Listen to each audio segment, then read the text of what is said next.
Salut à tous, c'est Unlike, et aujourd'hui, après m'être replongé dans Assassination Classroom, je me suis dit que ça serait sympa de vous présenter les pépites qui parlent de vie à l'école, étant donné qu'on est confiné. Bref, c'est parti pour 3 school life intéressants.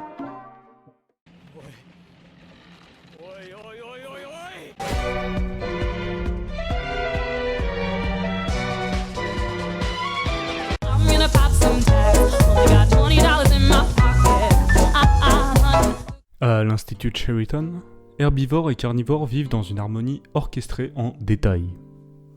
La consommation de viande est strictement interdite et les dortoirs sont séparés en fonction des régimes alimentaires. Tout pourrait aller pour le mieux dans le meilleur des mondes. Mais la culture ne peut étouffer tous les instincts. Quand le cadavre de l'alpaga Thème est retrouvé déchiqueté sur le campus, les méfiances ancestrales refont surface. Alors, Beastars est sûrement l'un des meilleurs school life que j'ai pu voir, et pour cause.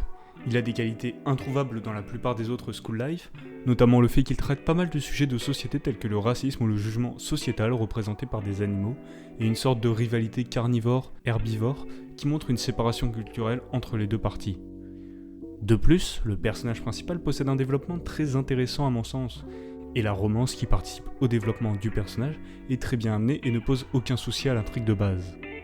En clair, Beastars c'est un très bon animé de school life qui possède 12 épisodes et qui est disponible sur Netflix.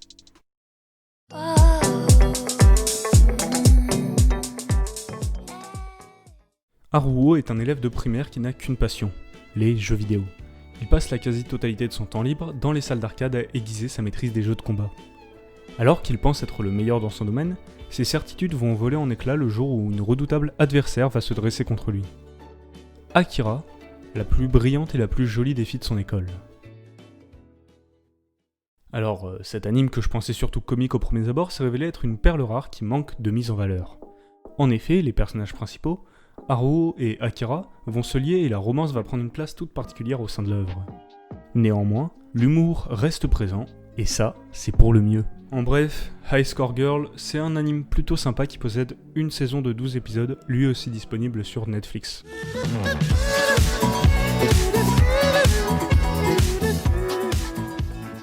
Kiyotaka Ayanokoji intègre le prestigieux lycée Tokyo Kodo Ikusei où, une fois le diplôme en poche, quasiment 100% des élèves trouvent un travail ou sont reçus à l'université.